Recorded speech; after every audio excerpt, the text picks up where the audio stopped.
帶你哋去解鎖澳門本地人都會去嘅平價飯堂。澳門人大路就喺新800伴隔籬嘅澳門廣場啦。嗱，直行呢度就係澳門廣場，跟住我哋上2樓，去到超級市場轉彎，前面就係津津飯堂啦。呢度簡直係打工仔嘅美食天堂啊！澳門人大路你先識得嚟㗎，呢度簡直係一站式食晒澳門嘅所有老字號啊！人均都係大概30到50蚊就可以食到好多唔同嘅美食啦。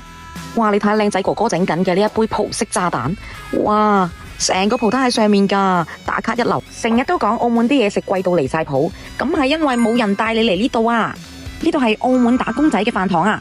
哇！你睇下呢個摩羅雞髀飯，隻雞髀仲大過我塊面啊！呢度嘅摩羅雞飯呢，超級出名㗎，人氣必點之王啊！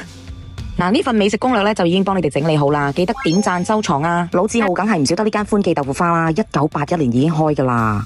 我哋歡記又全部都係新鮮現忽嘅，每日新鮮現做咁樣咯。因為而家澳門現忽豆腐花就好少㗎啦。歡記豆腐花呢，佢40幾年呢都係堅持手工製作嘅，一碗豆腐花傳承住好多澳門人嘅童年回憶啊！究竟就係一個太極兩腮嘅喜明太極豆腐花。佢哋嘅豆腐花有太極黑白豆腐花啦，亦都有鹹辣口味嘅。中意創新嘅朋友仔呢，一定要嚟試下啦！嚟澳門唔好淨係食葡撻啦，快啲嚟打下卡呢個鹹辣口味㗎啦！仲有呢間澳門品牌嘅 Mr K 啊，你睇下係咪好吸引啊？打卡都一流啊！仲有呢一個必點嘅葡式鰻魚炒金菠蘿，你睇下幾吸引，好大塊鰻魚啊！仲有呢度有我至愛嘅雅香魚湯粉啊，味道香濃，超正啊！雅香已經開咗超過40幾年歷史啦。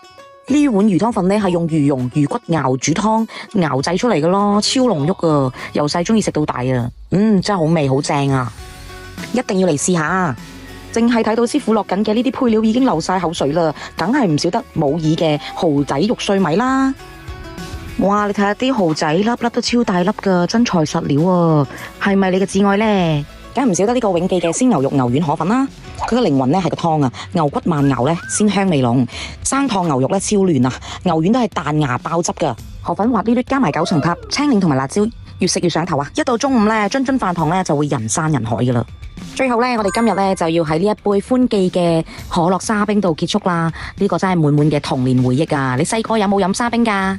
仲想女王帶你哋邊度食好嘢？歡迎評論區留言。